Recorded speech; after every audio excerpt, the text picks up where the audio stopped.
Okay,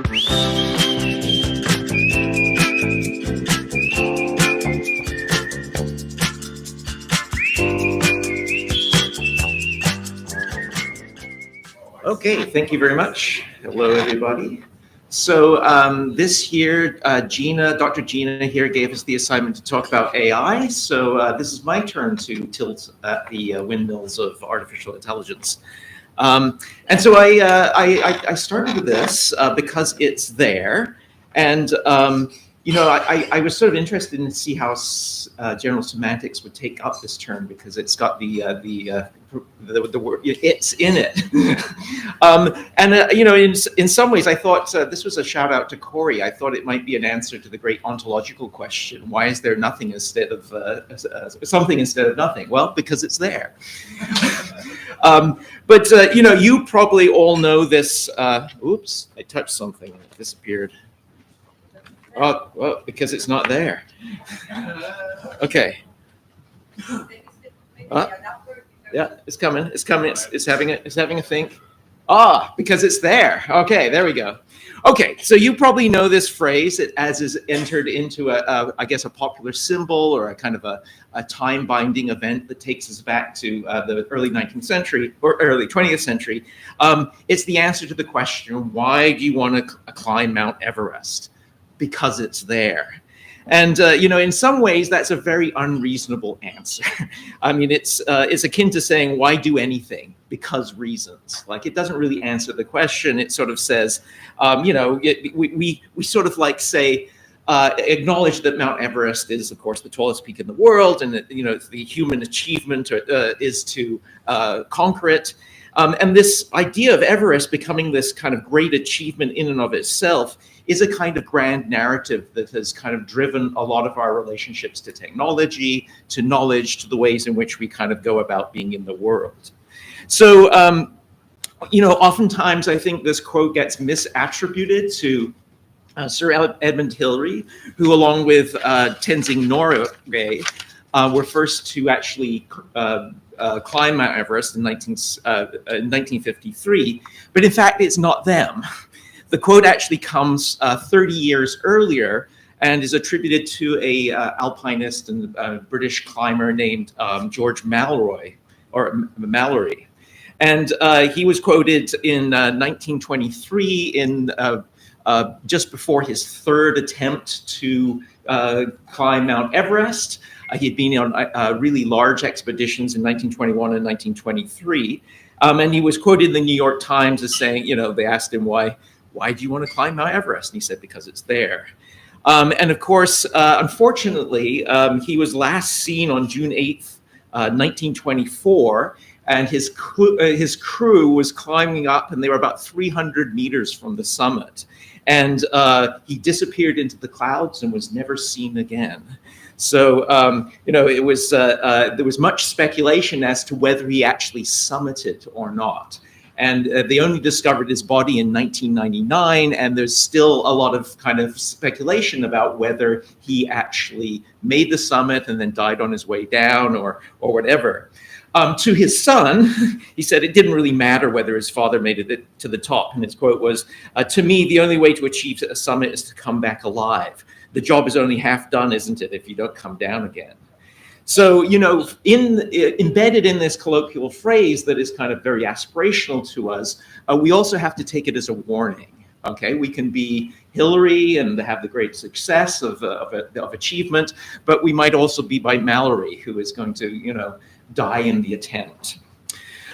Certainly, the phrase is kind of carried on in popular culture. So it was famously used by John F. Kennedy in the famous going to the moon. We choose to go to the moon speech at Rice University. Oh, it's not going to come. Sorry, I don't have the sound. But, oh, there we go. So his quote was that many years ago, the great British explorer George Mallory, who was to die on Mount Everest, was asked why he wanted to climb it, and he said, because it is there. Well, space is there, and we're going to climb it. The moon and the planets are there, and the new hopes of knowledge and peace are there, all that kind of stuff. So, you know, it's become kind of a way of sort of motivating us towards greater goals, and so on. So this takes me, of course, to AI. So this is, one of these great moonshot moments in which we're going to kind of challenge ourselves to look at what our relationship is. And of course, in some ways, Everest or space travel points us to what the object-oriented ontologists call the great outdoors, the world out there. But what AI is bringing us is into the great indoors. So it is taking us into the mind. It is taking into this mysterious field where we don't actually know much about it. And so, in some ways, I guess what I'm asking is, because it's there, is that a good enough reason for, or a good enough answer to the question is, should we be developing AI systems that are more intelligent than ourselves? So that was a big question for this guy, Geoffrey Everest Hinton. And Geoffrey Hinton is considered the grandfather of artificial intelligence. So he was British born, he came to work in the US, he left because of your politics, and now he lives in the much more superior country of Canada. And he is the guy who developed the concepts behind the idea of neural nets. And his middle name is actually Everest. And the interesting thing about that is that he was named for a distant relative, George Everest. And George Everest was, in fact, the Surveyor General of India. And he was the one, and his work on surveying the map of India was the thing that proved that Mount Everest, the mountain that was named after him, was, in fact, the tallest peak in the world. So, he, in some ways, Jeff, his great relative, is somebody who was kind of surveying the field and laid the groundwork for the moment we are in terms of artificial intelligence. And interestingly enough, Hinton, being a computer scientist, also relies on a family connection, because he is also the great grandson of, there he is, Everest, of George Boole. So strangely enough, some of you may know George Boole, and George Boole has a very influential moment in the history of the development of artificial intelligence. So George Boole was a mathematician in the mid-19th century who happened to be married to Mary Everest, and whose brother was the Everest we just met. But he is the guy who married logic and mathematics. So he took the ideas of mathematics and try to use them to describe the bases of logic. And so we have a whole logical system now called Boolean logic, which relies on trying to make every single decision a kind of yes or no decision. So this is obviously, those of you who know computers know that this is the basis of that. His work was done in the mid-19th century, though, kind of languished. Nobody really knew what to do with this kind of weird kind of idea of kind of logic. And it really wasn't until Claude Shannon, who was an MIT student in the sort of mid-20th century, came across his book, The Laws of Thought, which were his kind of attempts to to try and sort of suggest how his ideas might actually be able to be used to describe human thought, that he started to realize that there was a real connection here between the kind of Boolean logic and the electronic circuits that were beginning to be formed as part of the computer. So here we have the basis of computers and the beginning of the possibility of there actually being a kind of artificial electronic intelligence. The next step towards Geoffrey Hinton's work was the discovery of the basis of neurons. And this comes from a paper called Logical Calculus and the Ideas of Nervous Activity by Warren McCulloch and Walter Pitts. And this was an essay that started to describe the very fundamental ideas of how neurons work. The basic kind of idea of the interconnectedness of our brain cells with those logical circuits that were described by Boolean logic. So this really sort of changes the game, because initially for years, what's called the artificial intelligence winter was really about trying to discover general intelligence, about trying to kind of use logical symbols to kind of put together meaning so that we would be able to reproduce what intelligence was for humans. And what the realization coming from the idea of neurons was that you could actually create the very basic underlying structure of neurons in what's called neuron nets. So this kind of basic biological structure translates very well into a kind of a neuron. Now, initially it didn't work very well, but what Hinton was able to discover very early in a kind of a period where he was completely ignored by computer science departments was that you could actually use these things to create what's called now machine learning. You could put a whole bunch of them together, throw a bunch of data at it, and the way in which we actually learn, which is to have our neurons kind of interact with each other, could be also reproduced in a kind of neural net. So this is one of the great things that really took off when we had access to a ton of data through the internet and fast enough computers that we could just throw tons and tons of computing power at this. So this is where we get neural nets. This is where we get all those kind of layers of intelligence. It's really not trying to reproduce what we are as human beings, but to try and get down into the kind of basic understanding of the circuitry of logic. So one of the first big kind of events in the advance of neural nets is, of course, the defeat of the Go master Lee Sedol by AlphaGo, which was a system that was based on these new neural net systems.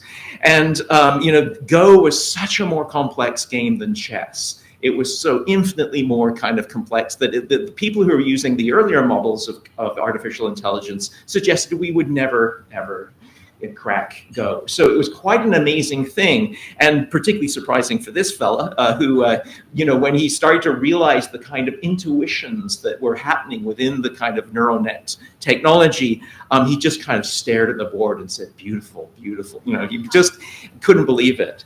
And so what was happening is that there seemed to be this other kind of otherworldly intelligence that was kind of emerging from the system.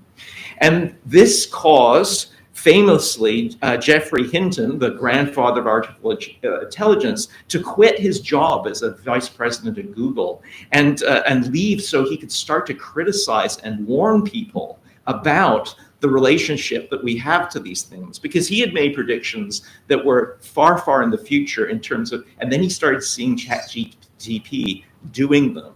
And he got really spooked. He was spooked that there was this super intelligence kind of emerging that really might overwhelm the kind of biological intelligence that we could bring to the table.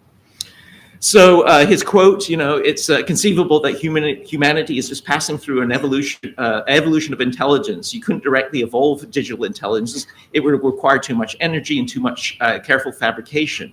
You need biological intelligence to evolve so that it can create digital intelligence, but digital intelligence can then absorb everything that people ever wrote in a fairly slow way, which is what ChatGPT is doing. But then it can get direct access to experience from the world and run it much faster. It may keep us around for a while to keep the power stations running, but after that, maybe not. So, Geoffrey Hinton here is thinking we're going to be the Malroy. We are not going to be the Everest. We are going to die on our way down. I guess the question is, are we going to climb that AI mountain? It's like, and this is, a kind of a crucial question that Geoffrey Hinton is kind of asking us. And in some ways, one of the things that's sort of interesting about this is that we know and understand it, and I think a lot of people have already alluded to this, so I'm going to kind of summarize some of this. AI is kind of a tool. Why would AI want to climb Mount Everest, for instance? Like if we asked the ChatGPT, why climb Mount AI, would it come back and say, because it's there? And we can return to that phrase and sort of say, in fact, that's a very human phrase, like because it's there. It actually does kind of say something deeply absurdly, nonsensically, non-rationally human about us. And I think it's the same true for us artists who are kind of asked the question all the time is like, well, can AI make art? Well, the question really is, what does AI want to make art? What is its desire? So what does AI want? Because we know as human beings, we have this kind of level of desire, but, does AI want? Does it love? Does it really aspire to anything, or is it simply executing the things that we are telling it to do? And this is like a kind of crucial moment. So let's return to George Malroy. This is a quote that fleshes out a little bit about the because it's there kind of quote. So he says, basically, to sum it up, what's the use of climbing Mount Everest? It is of no use. What we get from this adventure is just sheer joy. And joy is, after all, the end of life. So this is his kind of conclusion. Like he says, it's not, there's no reason except human joy. And in some ways, this is sort of turned into a kind of Boolean algorithmic statement in the Beatles song, The End. And in the end, the love you take is equal to the love you make. And, kind of oddly that this British pop group actually tries to reach for the kind of ideas of kind of logic to kind of to create this thing. So this is, of course, the famous final song of the Beatles on their Abbey Road album. So this is supposedly the pinnacle of the Beatles' career. And so, but I don't know how many people know this, but the original title of Abbey Road was actually Everest. They were going to call the album Everest, but not because of the mountain. They decided they wanted to call Everest because that was the brand of cigarettes that Jeff Emmerich, the recording engineer, actually smoked in the recording studio. They liked the graphic and so on. So once again, I think we can kind of equate this with our Mallory and Hillary. They weren't going for the mountain; they were going for the thing that killed you. In fact, I think Paul McCartney's probably smoking one on the album cover and so on. And interestingly, the end is not the end. So if you notice on this, and if you know this album, the end is the end. But one of the things that happened in the recording sessions is they put a little tiny song on the end of the album that was kind of left over, and they forgot about it. And so when they went to mastering the record, suddenly after several seconds of silence, there's a little tiny song called Her Majesty. Right, and I don't know if you guys know this song, but it was just a little ditty that Paul McCartney had made, and I guess they left it because it was there.